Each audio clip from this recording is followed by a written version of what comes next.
सुधी दर्शक बृंद सुधी बंधुगण आज आमी आपनादेर सामने हाजिर हयेछि अनंत विश्व वार्ताय ग्रामीण चिकित्सक अनंत राय सेक्रेटारी आरएमपी डेवलपमेंट कमिटी। आमी आपनादेर सामने प्रतिनियत धाराबाहिक बर्णना दिए जाई मेडिकल बुलेटिन थेके। आजकेও সেই মেডিকেল বুলেটিন থেকে কয়েকটি প্রশ্ন আপনাদের সামনে রাখবো এবং তার উত্তর বলে দেব যেগুলো আপনাদের জীবনে খুবই প্রয়োজনীয়। প্রথম প্রশ্ন, গর্ভপাতের সিদ্ধান্ত মা কি একাই নিতে পারেন? উত্তরে বলছি হ্যাঁ, মা একাই সিদ্ধান্ত নিতে পারেন, যদিও মায়ের ও গর্ভস্থভ্রূণের শারীরিক সমস্যা নির্ণয়ে চিকিৎসকের সাহায্য দরকার।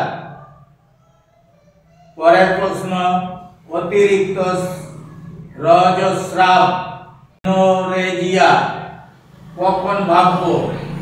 একটি মাসিক চক্রে স্বাভাবিকভাবে 20 থেকে 80 মিলিলিটার রক্তস্রাব হয়ে থাকে।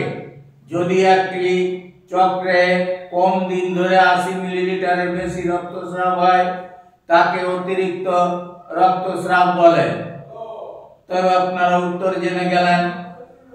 পরের প্রশ্ন, এক দম্পতি কোন সময়ে কোন জন্ম নিয়ন্ত্রণ পদ্ধতি সবথেকে বেশি গ্রহণযোগ্য? উত্তর, প্রথম সন্তান জন্মের আগে ওসি পিল, ওরাল কন্ট্রাসেপটিভ পিল। প্রথম সন্তান জন্মের পরে আইইউসিডি। দুটি সন্তান জন্মের পর লাইগেশন অথবা পুরুষদের ক্ষেত্রে ভ্যাসেক্টমি করা যেতে পারে। পরের প্রশ্ন, মহিলাদের স্তন বৃদ্ধি আগে হয় না মাসিক চক্র আগে হয়? উত্তর, আগে স্তন বৃদ্ধি হয়।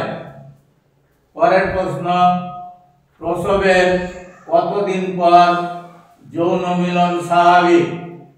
উত্তর, উক্ত দম্পতির পারস্পরিক চাহিদা ও কষ্টের বিষয় মাথায় রেখে সিদ্ধান্ত নিতে হবে। অতএব উত্তরগুলো আপনারা জেনে গেলেন, এগুলো মাথায় রাখবেন। আপনাদের কাছে আর বিশেষ কিছু বলছি না, শুধু রিকোয়েস্ট করব দয়া করে আমার ভিডিওটাকে জনসাধারণের মাঝে পৌঁছে দেওয়ার জন্য শেয়ার করবেন, দয়া করে বেশি বেশি করে সাবস্ক্রাইব করবেন যাতে আপনাদের সামনে ভিডিওটা সরাসরি সবার আগে পৌঁছে যায় তার জন্য। আর বিশেষ কিছু বলছি না, আপনাদের সবাইকে আমার আন্তরিক ধন্যবাদ ও নমস্কার জানিয়ে বিদায় নিচ্ছি। অনন্ত বিশ্ব বার্তা থেকে গ্রামীণ চিকিৎসক অনন্ত রায়, সেক্রেটারি আরএমপি ডেভেলপমেন্ট কমিটি।